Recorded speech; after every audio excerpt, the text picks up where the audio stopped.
Me gustaría poder compartir hoy acerca de la importancia y la necesidad de conocer a Dios. Y permitidme que utilice dos versículos de la Biblia para introducir el tema. El primer versículo y el segundo están en el Evangelio de Juan, y el primer versículo y el segundo son afirmaciones que Jesús hizo. La primera afirmación es que Jesús dice: el Padre y yo, uno somos. Seguro que os resulta conocido a todos vosotros. Y la segunda de las afirmaciones de Jesús es cuando Felipe le dice: muéstranos al Padre y ya nos basta. Es como si Felipe le dijera a Jesús: todo lo que hasta ahora has explicado está más o menos claro, pero si nos pudieras mostrar al Padre, como que las cosas serían más fáciles. Solamente muéstranos al Padre y ya no tendremos ninguna duda y ya no tendremos ninguna complicación con respecto a creer en ti. Jesús le responde: ¿tanto tiempo hace que estoy entre vosotros y todavía no me conoces? Le dice Jesús a Felipe: ¿tanto tiempo llevo entre vosotros? 3 años enteros y todavía no me conoces. Y afirma a continuación: el que me ve a mí, ve al Padre. El que me ve a mí, ve al Padre. Por eso quería hablar en esta mañana acerca de conocer a Dios. Y el primer punto que quiero compartir con vosotros es la introducción. Y dentro de la introducción hay una pregunta que me viene a la mente: ¿cómo es Dios? ¿Cómo te imaginas tú a Dios? Cuando piensas en Dios, ¿cuáles son las imágenes mentales que vienen a tu cerebro? ¿Cómo lo imaginas a Dios? ¿Lo imaginas como el policía cósmico que está esperando que, como la guardia urbana de aquí, aparques mal para castigarte? ¿O lo ves como el abuelo universal que es bondadoso con sus hijos, que todo lo pasa, que no tiene en cuenta nada, que hasta babea, ¿verdad? No se da cuenta de las cosas? ¿O lo vemos como el juez, el Tribunal Constitucional Cósmico también, que cualquier fallo, cualquier desviación que haces de la Biblia, automáticamente está ahí para golpearte? ¿Qué actitudes creéis que tiene Dios hacia la humanidad en general? ¿Qué es lo que Dios piensa de la humanidad en general? ¿Y de ti en particular? ¿Qué es lo que Dios piensa de ti? Cuando Dios está haciendo revisión de la humanidad y le toca revisarte a ti, ¿qué es lo que Dios piensa de ti? ¿Qué emociones o qué sentimientos o qué pensamientos, cuando llega Félix Ortiz y saca el expediente y lo mira, qué emociones eso genera en Dios? Pero digo Félix Ortiz, pero puedes poner tu nombre o puedes poner el nombre de cualquiera de vosotros. ¿Qué piensa Dios de los pecadores? ¿Qué piensa Dios de los pecadores en general? ¿Y qué piensa Dios de nuestras bestias negras? Las bestias negras del mundo evangélico son el movimiento ley, lésbico, transexual y bisexual y los abortistas. Esos son nuestras bestias negras, ¿verdad? Los que nos hacen despertar toda nuestra ira y todo nuestro furor. Cuando Dios ve a un miembro del movimiento LGTB o ve a un abortista, ¿qué piensa Dios? ¿Qué sentimientos le despiertan a Dios este tipo de personas? Es muy importante esta pregunta, creo, de cómo es Dios, porque permitidme, a ver si me sé expresar. Tú y yo, cada uno de los que estamos aquí, no nos relacionamos con Dios tal y como Él es, sino que nos relacionamos con la imagen que hemos desarrollado de Dios, lo cual es muy diferente.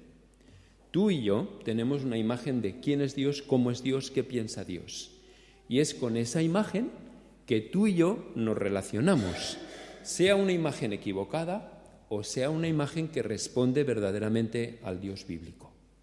Por eso es tremendamente importante que nos aseguremos de que la imagen que tenemos de Dios es la imagen correcta. Porque para bien o para mal, esa es la que determina cómo yo me relaciono con Él. Y como yo me relaciono con Él, determina cómo es mi fe. Hay una frase que esta semana pasada descubrí y me encanta. Es una frase de Blaise Pascal, el famoso filósofo y matemático francés del siglo XVIII, que dice: Dios creó al hombre a su imagen y a su semejanza, y luego nosotros le devolvimos el cumplido. Me parece bestial la frase, ¿no? Porque lo que dice es que Dios nos ha hecho a su imagen y a su semejanza, y luego nosotros le hemos devuelto a Dios el cumplido. ¿Y qué quiere decir eso? Que nos hemos creado a Dios a nuestra imagen y a nuestra semejanza. Lo cual quiere decir que nosotros hemos proyectado sobre Dios lo que nosotros somos. Y si nosotros somos intolerantes, Dios debe de ser intolerante. Si nosotros somos indiferentes, Dios debe de ser indiferente, porque lo que hemos hecho ha sido recrear a Dios a nuestra imagen y a nuestra semejanza. Y eso es tremendamente importante, nuevamente porque tú y yo no nos relacionamos con Dios, nos relacionamos con la imagen que tenemos y hemos desarrollado de Dios. Parece una obviedad, pero es algo tremendamente profundo y tremendamente importante. En el libro de Éxodo, Dios dice: no te harás imágenes delante de mí. Y todos los evangélicos nos sentimos súper orgullosos, súper felices, súper contentos y con una superioridad moral sobre los católicos que tienen los templos llenos de imágenes, ¿verdad? Menos la Virgen del Pilar, ya sabéis que todos los demás son ídolos. Pero nos sentimos tremendamente orgullosos de ver que realmente nosotros sí que somos fieles al mandamiento bíblico y no nos hemos hecho imágenes. Pero ¿sabéis qué? Me parece que son mucho más peligrosas las imágenes mentales que las imágenes físicas. Un ídolo es un ídolo, ya está. Ya no provoca más problema. Pero una imagen mental es mucho más poderosa, es mucho más grave y tiene mucha más influencia sobre la manera en que tú y yo vivimos la fe. Por eso tenemos que ir más allá de lo aparente, y cuando la Biblia dice no te harás imágenes, pensar que el problema no viene con nosotros porque aquí no hay ninguna imagen. El problema son las imágenes que hay aquí, las imágenes que cada uno de los que estamos aquí hemos ido desarrollando acerca de quién es Dios y cómo es Dios. Porque, vuelvo a insistir, es con esa imagen con la que tú y yo nos estamos relacionando, sea correcta o sea incorrecta, sea buena o sea mala. Por eso el Señor en Éxodo 20 dice: no te harás imágenes delante de mí. Y por eso es tan importante que nosotros consideremos nuestra imagen de Dios. El segundo punto que quería compartir con vosotros es que la idea de Dios ha cambiado a lo largo de la historia. El primer punto era la introducción, el segundo punto es la idea de Dios ha cambiado a lo largo de la historia.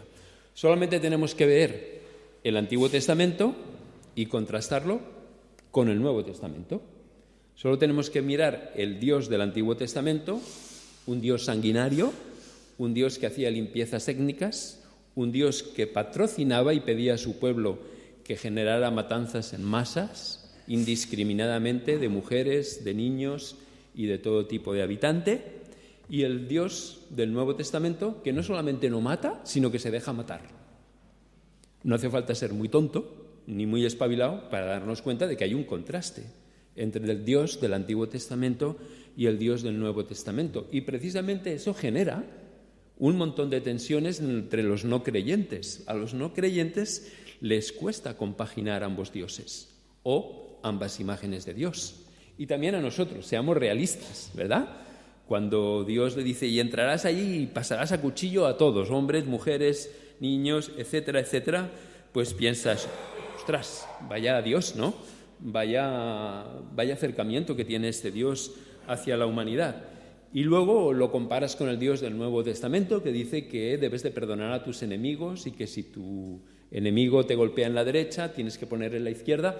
Seamos honestos, eso genera un contraste, lo cual nos hace pensar que la imagen de Dios a lo largo del tiempo ha ido cambiando. Yo creo que el Dios del Antiguo Testamento es un Dios tribal, es un Dios de tribu, es el Dios de la tribu de Israel. De hecho, cuando vosotros vais a las Escrituras, se nos dice: Jehová es Dios por encima de todos los dioses. La idea es: todos los pueblos tienen dioses, pero el nuestro es el mejor. El nuestro es el más importante. Y el nuestro es el que realmente está por encima de todos los otros dioses. Si os acordáis, en el Antiguo Testamento, cuando dos pueblos guerreaban, no solamente era la lucha entre un pueblo y otro pueblo. Era la lucha entre los dioses de un pueblo y los dioses de otro pueblo. Y cuando un pueblo vencía, se daba por sentado de que su Dios era superior a los dioses de ese pueblo. ¿Os acordáis cuando el Arca de la Alianza fue apresada y fue llevada al templo de Dagón, allí donde los filisteos tenían a su Dios nacional, y como después el Dios nacional acabó destrozado y acabó a los pies del Arca de la Alianza? Porque para los judíos, para el pueblo de Israel, Jehová era un Dios tribal. Por eso Jonás no entiende que Dios quiera salvar a Nínive. ¿A quién se le ocurre salvar a Nínive cuando además Nínive, Jonás, que no era nada tonto y debía ser un buen geoestratega, sabía que Nínive, el imperio asirio, era un peligro eminente para Israel? ¿Cómo el Dios de la tribu tiene interés en otra gente? ¿Me estoy sabiendo explicar con la suficiente claridad? Chocaba en la mente de Jonás. El Dios tribal está a nuestro favor y en contra de todos los otros pueblos.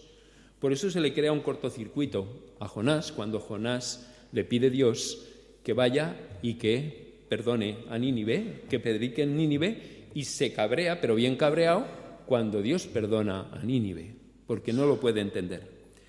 A pesar de que el Dios del Antiguo Testamento es un Dios tribal, sin embargo, siempre manifestó un interés por todos los pueblos del mundo. Acordaos los mensajes de los profetas menores y acordaos también que en la biografía de Jesús aparecen puntualmente mujeres gentiles, todas mujeres, todas gentiles, y todo se ha dicho de mala fama. Bien, la idea es que la concepción de Dios ha ido cambiando a lo largo de la historia. El Dios del Antiguo Testamento aparece como un Dios tribal, el Dios de Israel, interesado en Israel y preocupado por Israel, y a los ojos de Israel, despreocupado total y completamente del resto de los pueblos. Esta idea de que Dios es por nosotros, con nosotros y para nosotros y contra todos los demás, es la idea que se fue generando en el pueblo de Israel, especialmente después del exilio de Babilonia. Después del exilio de Babilonia, Israel se convierte en un pueblo, si me lo permitís, incluso racista. El judío clásico, el judío ortodoxo, daba gracias a Dios por no ser ni mujer, ni perro, ni gentil. Es decir, es como si nosotros dijéramos: Señor, te doy gracias porque me has hecho aragonés y no me has hecho como todos los demás, ¿verdad? Sería una actitud de racismo y de desprecio hacia todo aquel que es diferente de mí. Y este es el escenario espiritual. Este es el escenario espiritual cuando decide aparecer el Hijo de Dios. Así que mi primer punto era una introducción. Es importante que conozcamos a Dios tal y como Él es, porque nos relacionamos con la imagen que tenemos de Dios. El segundo punto es que la idea de Dios ha cambiado a lo largo de la historia. Y el tercer punto que quiero compartir con vosotros es que Jesús es la auténtica y real imagen de Dios. Jesús es la versión más actualizada de Dios. El Dios del Antiguo Testamento no es igual, aparentemente, que el Dios del Nuevo Testamento. Y Jesús es la última versión de Dios. En muchas ocasiones hemos hablado de los sistemas operativos. Todos tenéis un celular, un móvil y todos tenemos un ordenador. Y ese ordenador y ese móvil tiene un sistema operativo. Y ese sistema operativo se tiene que ir actualizando cada cierto tiempo. Si me permitís, Jesús es la última versión de Dios.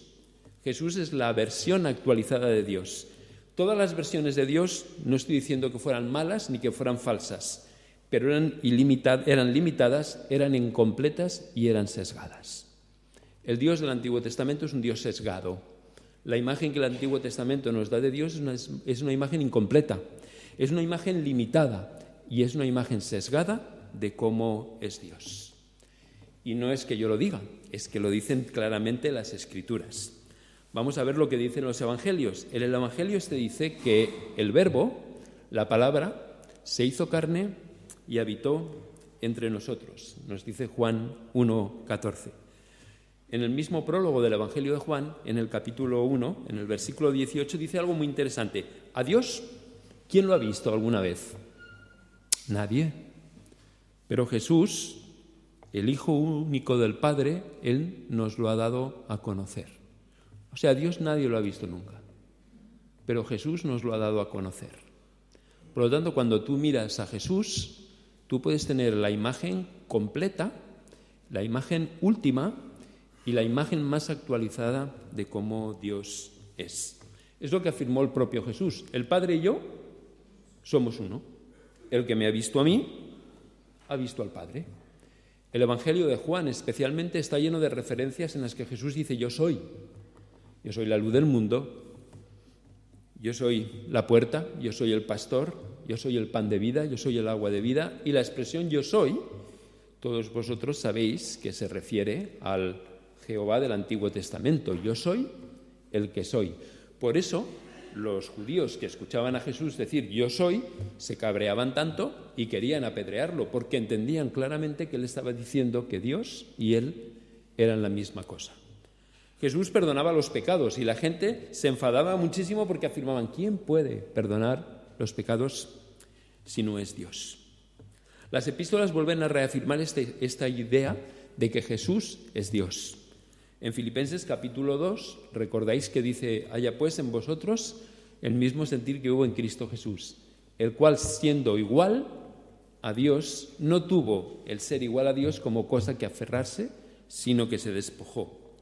Colosenses capítulo 1, versículo 15 nos dice: Cristo es la imagen visible del Dios invisible.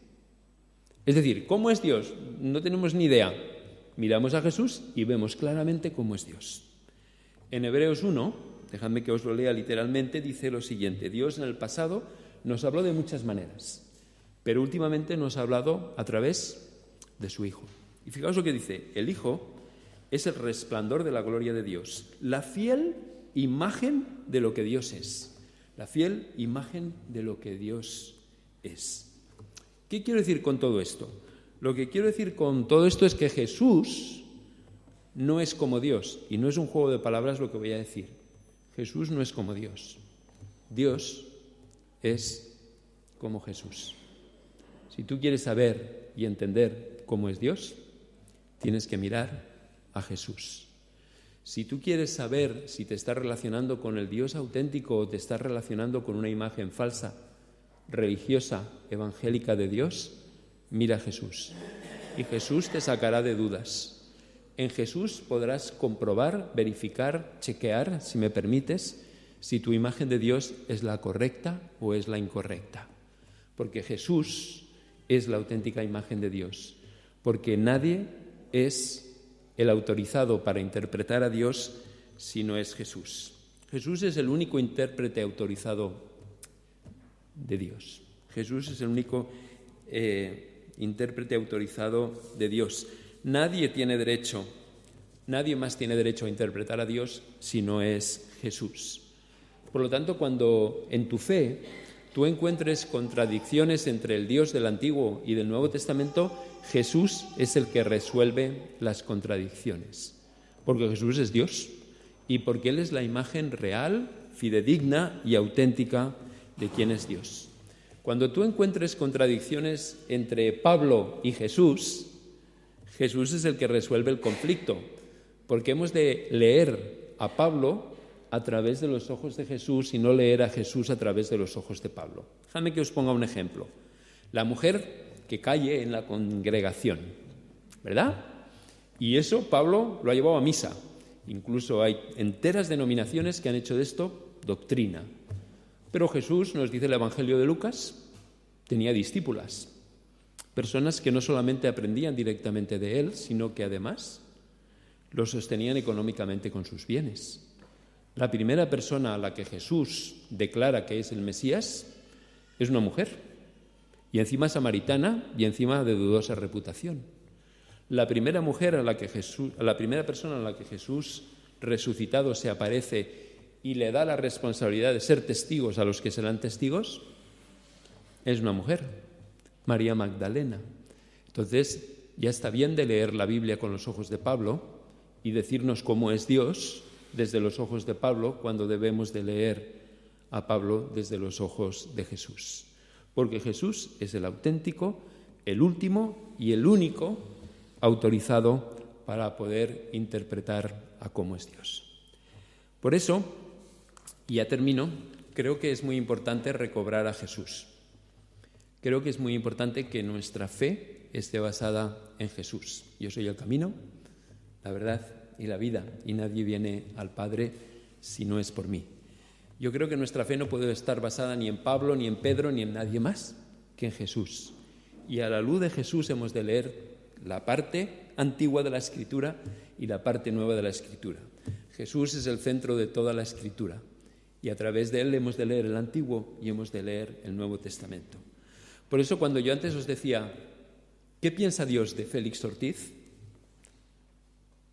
Lo importante no es lo que penséis vosotros, lo importante es lo que piense él. Y tengo que ir a Jesús y ver lo que Jesús piensa de mí y ver lo que Jesús siente por mí y ver las actitudes hacia mí que veo reflejadas en Jesús. Y cuando tenemos que responder la pregunta ¿qué es lo que piensa Dios de los pecadores, especialmente de nuestras bestias negras, LGTB, abortistas y gente del mismo tipo? Hemos de ver qué es lo que piensa Jesús. Y Jesús tenía mala reputación porque se juntaba con ese tipo de gente. Cuando nosotros queremos saber qué es lo que Dios tiene comprometido con nosotros, cuál es el compromiso de Dios con nosotros, hemos de mirar a Jesús. Cuando no miramos a Jesús, miramos a otros lados. Miramos a la sociedad, miramos a la religión, miramos a la tradición, miramos a nuestros propios prejuicios. Por eso el autor del libro de los Hebreos nos dice que pongamos los ojos en Jesús. Y yo os invito a que durante estos próximos domingos, que con la gracia y la misericordia de Dios iré predicando, volvamos a acercarnos a Jesús para recalibrar nuestra visión, para asegurarnos de que estamos en la misma página. Porque realmente, y os lo digo de todo corazón, la fe cristiana no sirve para nada si no está centrada en Jesús. Jesús es lo único que salva al cristianismo de este desprestigio y de esta falta de reflejar el carácter de nuestro Dios. Y cuando dudemos de cómo es Dios y de lo que Dios piensa, volvamos a Jesús. Así que os invito a que volvamos a Jesús y fijaos que hay una cosa muy interesante. Ahora Jesús nos invita a que volvamos a Él a través de la Santa Cena. Vamos a celebrar la Santa Cena.